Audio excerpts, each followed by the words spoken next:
देश के हम बार बार बता रहे हैं कि सबसे बड़ा फैक्टर नीतीश कुमार के सामने अगर कोई है जो नीतीश कुमार को डरा रहा है तो वो है प्रशांत किशोर। कि प्रशांत किशोर की जो ताकत है, जैसे कि आपने 2020 में देखा होगा कि एनडीए में नीतीश कुमार थे, सरकार उनकी बन गई। 3 घंटे के बाद ये स्थिति स्पष्ट होने लगी कि जम्मू कश्मीर तो छोड़ दीजिए, हरियाणा में जिसके बारे में कहा जा रहा था कि हैट्रिक नहीं कर पाएगी, वहाँ वो हैट्रिक होती हुई दिखाई दी भारतीय जनता पार्टी। और भारतीय जनता पार्टी ने कह भी दिया था कि यहाँ पर हवा चेंज होगी, कि नीतीश कुमार के पास कोई भी ऐसा रास्ता नहीं है जिससे वो एनडीए गठबंधन से अलग होकर के चुनाव लड़े।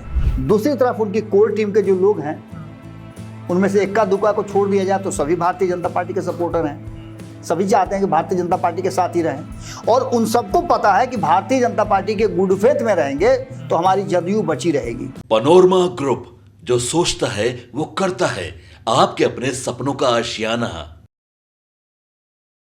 नमस्कार, भारत लाइव देख रहे हैं आप। नीतीश कुमार ने एक दावा किया है कि इस बार विधानसभा में 225 सीटें एनडीए गठबंधन के खाते में आ रही हैं। क्या नीतीश कुमार की प्लानिंग है? रणनीति नीतीश कुमार ने क्या बनाया है ऐसा कि एनडीए गठबंधन के 225 सीटों पर दावेदारी वो ठोक रहे हैं? भारतीय जनता पार्टी भी इससे खुश है कि नीतीश कुमार ने इस बार पलटने वाले बयान से ज़्यादा ये बयान देना शुरू कर दिया है कि एनडीए गठबंधन मजबूत है, 225 सीटों से ज़्यादा एनडीए जीत रहा है। लेकिन सवाल यहाँ ये है कि नीतीश आखिरकार ये दावे कर क्यों रहे हैं? क्या उनके मन में चल रहा है?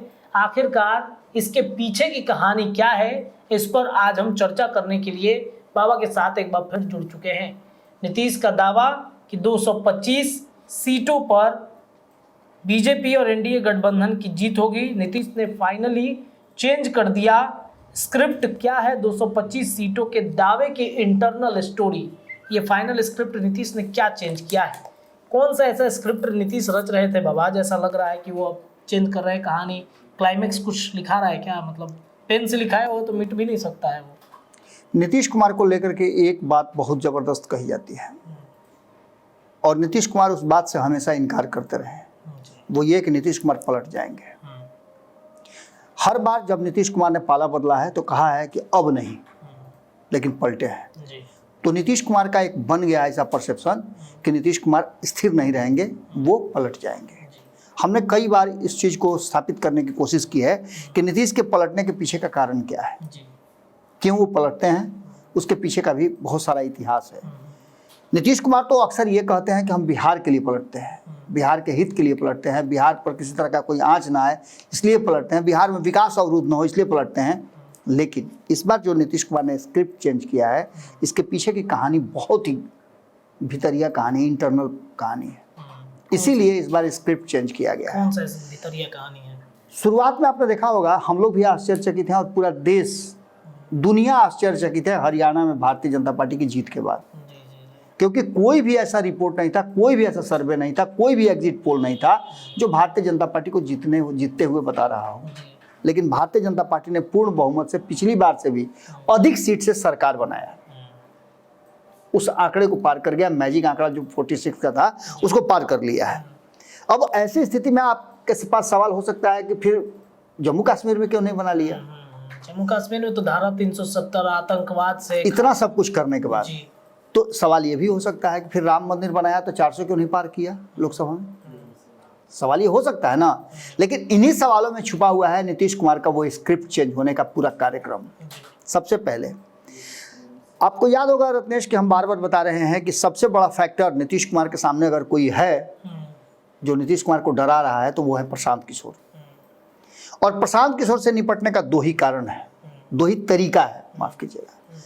तरीका ये है कि पहला तरीका कि अगर प्रशांत किशोर को समय न दिया जाए और वक्त से पहले चुनाव करा लिया जाए। दूसरा तरीका कि प्रशांत किशोर को यदि हराना है तो नीतीश कुमार को एनडीए में ही रहना होगा। अच्छा, क्योंकि प्रशांत किशोर की जो ताकत है, जैसे कि आपने 2020 में देखा होगा कि एनडीए में नीतीश कुमार थे, सरकार उनकी बन गई। हालांकि सरकार तो उधर रहते तब भी बन जाती जो आंकड़े आए थे, लेकिन वो आंकड़े आते कि नहीं आते ये तो संशय में है ना। हो सकता है कि नीतीश कुमार और बुरी स्थिति में फंस जाते। तो इन सभी बातों को लेकर के नीतीश कुमार ने अपनी राज्य कार्यकारिणी की जो बैठक बुलाई थी, उस बैठक में जो आंकड़े आ रहे थे, जिस तरह की चीजें सामने आ रही थी, उसको लेकर के ये एक स्थिति पैदा हो गई थी कि नीतीश कुमार जब दिल्ली से आए थे तो कहा यह जा रहा था कि नीतीश कुमार से भारतीय जनता पार्टी के शीर्ष नेतृत्व के लोगों ने इंटरेक्ट नहीं किया है, उनसे बात नहीं की है, बहुत सारे मुद्दों पे मामला फंसा हुआ है।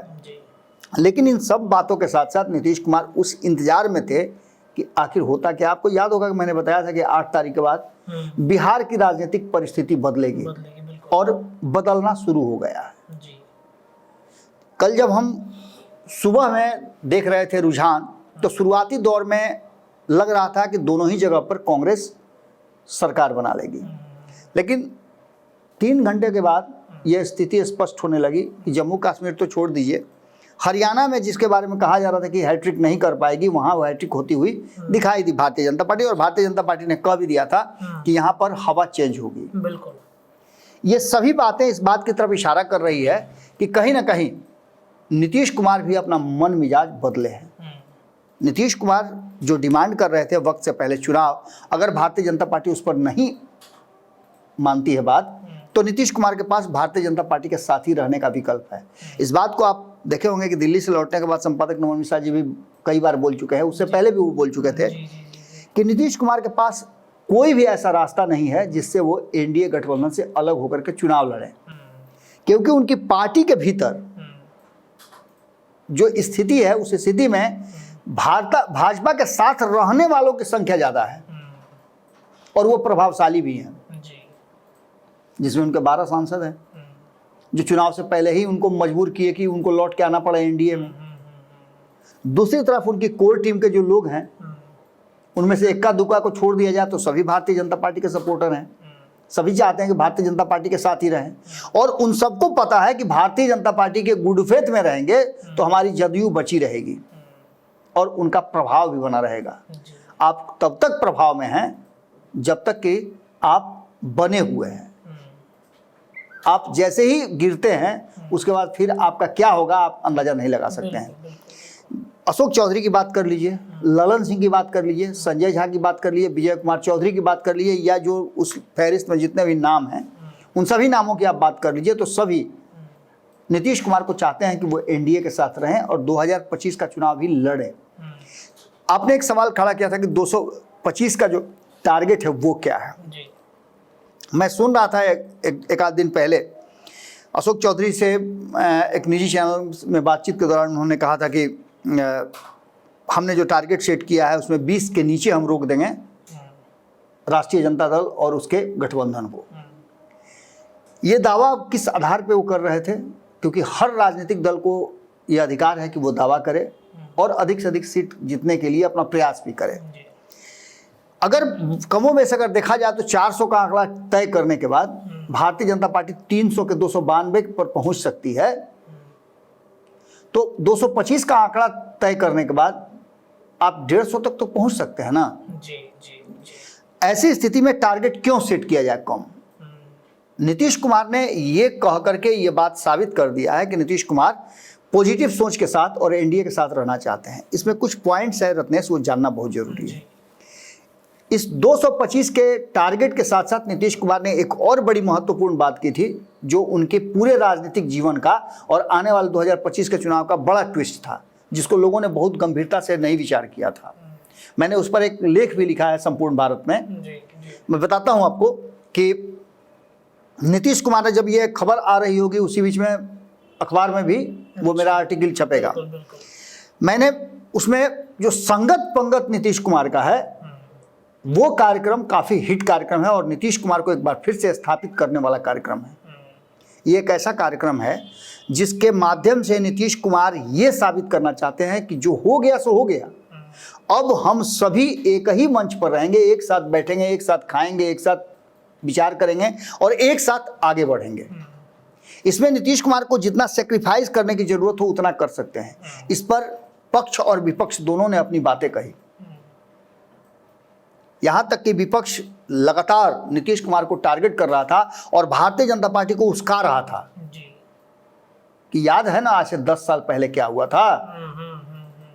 नरेंद्र मोदी के सामने से थाली खींच लिया था नीतीश कुमार ने और अब संगत पंगत कर रहे हैं, तो क्या अब जाइएगा उनके साथ संगत पंगत करने? इस बात का जवाब भी भारतीय जनता पार्टी की तरफ से आ गया है। भारतीय जनता पार्टी ने नीतीश कुमार के साथ और नीतीश कुमार के नेतृत्व में चुनाव लड़ने का फैसला कर लिया है। नीतीश कुमार के लिए सबसे जो बड़ा नीतीश कुमार का लक्ष्य है वो अब बहुत बड़ा नहीं है। अब जहां हैं उस जगह पर टिके रहना उनका सबसे बड़ा लक्ष्य है। और वहां अगर टिके रहते हैं तो उनकी पार्टी भी टिकी रहेगी और नीतीश कुमार भी टिके रहेंगे। इसलिए जो स्क्रिप्ट लिखा जा रहा था और जो कहा यह जा रहा था, आपने देखा होगा कि इधर बेचैनी बढ़ गई है। अशोक चौधरी ने एक और बात कही, जब उनसे पूछा गया कि क्या आप लोग पाला बदल रहे हैं क्या, तो उन्होंने कहा कि ये आपको कौन बोला?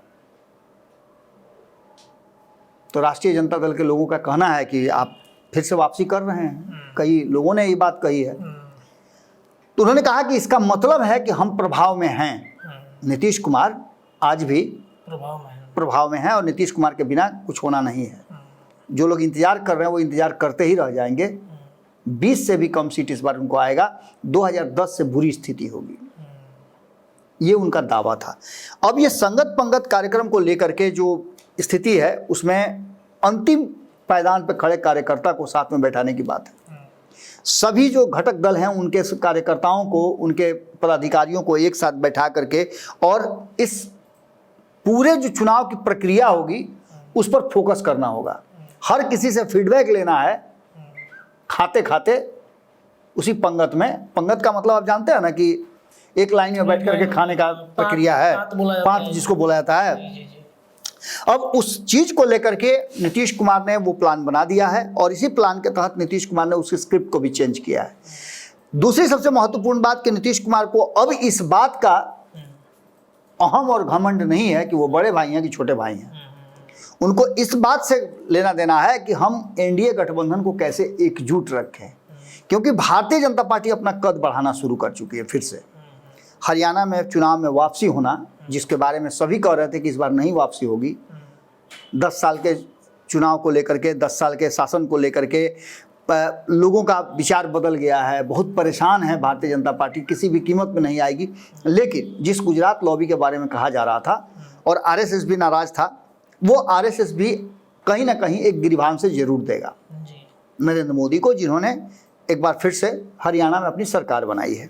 तो ऐसी स्थिति में नीतीश कुमार के मन में यदि बात विचार होगा भी कि वो पाला बदल दें, क्योंकि ये आपको राहुल गांधी मजबूत हो रहे हैं, तो वहां भी उनका रास्ता पूरी तरह से पैक नजर आ रहा है। नीतीश कुमार किसके साथ जाएंगे किसके साथ नहीं जाएंगे ये फैसला कोई दूसरा नहीं करेगा, नीतीश कुमार को करना है। और नीतीश कुमार ने अभी वर्तमान जो परिस्थिति है वह आगे क्या होगा उसके बारे में हम नहीं जानते हैं, लेकिन अभी जो वर्तमान परिस्थिति है उसके लिए नीतीश कुमार ने अपना स्क्रिप्ट चेंज कर लिया है। क्लाइमैक्स आते आते तक बहुत कुछ बदलता है। किसी फिल्म को आप देखिएगा तो उस फिल्म में आप देखिएगा कि दो पात्र एक साथ चलते चलते अलग भी होते हैं और फिर मिलते भी हैं, लेकिन क्लाइमैक्स में क्या होगा, मिलेंगे कि बिछड़ेंगे, ये उस डायरेक्टर के पास ही होता है। तो नीतीश कुमार वही डायरेक्टर हैं इन सारी बातों को लेकर के। इसके साथ साथ उन्होंने पूरे अपने जनता दल यूनाइटेड के नेताओं को, एक एक नेता को ये बात समझा दिया है कि आपको नीतीश कुमार की नीति, नौकरी, विकास और जो जो काम नीतीश कुमार ने किए हैं वो सारे कामों को अंतिम पायदान पर खड़े व्यक्ति तक पहुंचाना है। उसे बताना है कि आपके द्वारा किया गया, जो आपके मुखिया द्वारा किया गया, आपके राज्य के मुखिया द्वारा यानी मुख्यमंत्री नीतीश कुमार के द्वारा जो किया गया कार्य है, उस कार्य से आप कितना अवगत हैं। अगर नहीं अवगत हैं तो आपको बताना कि ये सड़क जिस पर आप चल रहे हैं ये नीतीश कुमार ने बनवाया है। ये टोटी जिससे पानी आ रहा है, इधर बीच में तो सुनेगा तो टोटी उटी भी चोरी होने लगा है। तो नीतीश कुमार का, हाँ, नीतीश कुमार का टोटी जो है पानी वाला, उस टोटी के नीचे अगर हाथ ऐसे करके आप पानी पी रहे हैं तो बताना कि जो पानी पी रहे हैं आपको पता है कौन आपको दिया है? नीतीश कुमार दिए हैं। आप जिस घर में रह रहे हैं उस घर का छत किसने दिया है? नीतीश कुमार ने दिया। यानी कि एक एक इंच सभी को जा करके ये बताना, जो नेता हैं, जो उनकी पार्टी के सदस्य हैं, उनको बताना है कि नीतीश कुमार ने क्या किया है। ये सभी चीज़ें कहीं ना कहीं नीतीश कुमार के साथ जुड़ी हुई हैं और नीतीश कुमार को मुखिया बना करके, अपना नेता बना करके सभी ने, आपने देखा होगा कि जब उनको भारत रत्न की बात आई, सभी ने एक स्वर से उसका समर्थन किया है। यहाँ तक कि चिराग पासवान ने भी किया है। चिराग पासवान अपने पिता को नहीं कर रहे हैं, लेकिन उनके लिए भी नहीं, पिता के लिए भी वो डिमांड उन्होंने किया है, लेकिन उसके लिए कर रहे हैं। अब ये सारी परिस्थितियां और नीतीश कुमार का जो कार्य है उसको लेकर के नीतीश कुमार की 19 साल की उपलब्धियों को बताना और एंटी इनकम्बेंसी के अगेंस्ट में खड़ा होना, ये उनके लोगों को बताया जा रहा है और इस कार्यकारिणी की बैठक में रखा गया है। इससे पहले हम आपको बता दें कि आपने देखा होगा कि आपने एक सवाल भी किया था, मुझे लगता है कि संजय झा से आपने सवाल किया था। मुझे याद आ रहा है कि आपने लगातार इतने जल्दी कार्यकारिणी क्यों बदली, बिल्कुल, और आपके कार्यकारिणी को छोटा क्यों किया गया। आपको मैं बता दूं रत्नेश कि कार्यकारिणी का छोटा होना बड़ा होना ये उनकी पार्टी के ऊपर निर्भर करता है। निश्चित रूप से 400 लोगों के जगह पर 300 लोगों के जगह पर कार्यकारिणी का स्वरूप छोटा करके 115 लोगों को जोड़ा गया, लेकिन आमंत्रित सदस्य के रूप में अचानक से आपने देखा होगा कि लोगों को बुलाया जाने लगा, फोन किया जाने लगा, क्योंकि उन्हें पता था कि मीडिया ये सवाल जरूर खड़ा करेगी। इसमें बहुत सारे लोग छूट भी गए थे जिन लोगों को फोन कर करके बुलाया गया, और बाद में आपने एक लिस्ट भी देखा होगा, प्रदेश का लिस्ट भी निकल रहा है, रोज नया लिस्ट निकल रहा है, और उसमें 400 आमंत्रित सदस्य, सब मिलाकर के 400 आमंत्रित सदस्य के साथ ये मीटिंग हुई थी। इसका मतलब है कि नीतीश कुमार का सब जगह ध्यान है, सभी जगह वो फोकस्ड हैं, और नीतीश कुमार के जो कोर टीम के लोग हैं वो इस बात को अच्छी तरह समझ गए हैं कि नीतीश कुमार हैं तो सब कुछ मुमकिन है। नीतीश कुमार ने एक बार फिर से पूरी की पूरी क्योंकि स्क्रिप्ट चेंज करने के बाद एक नई कहानी लिखी है जिसका क्लाइमैक्स अभी आना बाकी है। नीतीश के पार्टी जदयू के अंदर बाहर में एक पोस्टर लगा है, हाथ जोड़ते हुए नीतीश है, और वो लिखा हुआ है नीतीश सबके हैं। बिल्कुल तो बिल्कुल कहानी यहाँ पे मुझे लगता है कि चरितार्थ हो रही है। निश्चित रूप से नीतीश कुमार ने पूरा एंगल ही चेंज कर दिया है। नीतीश कुमार को अब सीट शेयरिंग में कोई झमेला नहीं है। सीट शेयरिंग में जो आपको करना है, जिस तरह से करना है, आप नीतीश कुमार के प्रतिष्ठा के हिसाब से ना दीजिएगा। नेता बना करके उनको 40 को सीट, 30 को सीट तो नहीं दीजिएगा। नेता बना करके उनको एक आधो को सीट ज़्यादा दीजिएगा ना, तो कोई दिक्कत नहीं है। भाजपा जितना पर तैयार हो जाएगी उतना पर फैसला हो जाएगा। इस बार आपने लोकसभा चुनाव में देखा होगा नीतीश कुमार को एक सीट कम मिला, नीतीश ने कहाँ आपत्ति किया, और नहीं तो प्रूफ करके दिखाया कि आप 17 को में 12 को, हम 16 को में 12 को। तो नीतीश कुमार इन सब चीज़ों के लिए जाने जाते हैं, और नीतीश कुमार की यही रणनीति रही है, यही चाणक्य नीति उनकी है, जिसमें सफल होते रहे हैं। और एक बार फिर से अगर वो भाजपा में रहेंगे तभी ना लालू जिंदा रहेंगे, और लालू जिंदा रहेंगे तो नीतीश जिंदा रहेंगे। चलिए देखिए, तो यही वो प्लान है नीतीश का, जिसके तहत 2025 चुनाव में 225 का आंकड़ा नीतीश दे रहे हैं। फिलहाल अभी के लिए इतना ही, लेकिन अब से खबरें आपको भारत लाइव पर कंटिन्यूसली मिलते रहेंगी। बहुत बहुत धन्यवाद। पनोरमा ग्रुप, जो सोचता है वो करता है। अगर ये वीडियो पसंद आई और वह बिहार के राजनीति और बिहारियत से सरोकार रखेनी तो सब्सक्राइब बटन दबा के चैनल के सब्सक्राइब कर ली। ओजे एगो घंटी बा, ओकरा बटन दबा देला से कुल सटीक और मारक खबर रुआ मुफ्त में मिल जाई। अगर रुआ पत्रकारिता के हमनी के नया प्रयोग में सहयोग कर चाहतानी तो ज्वाइन बटन दबा दी। पेटीएम नंबर नोट कर ली 9386816700। धन्यवाद।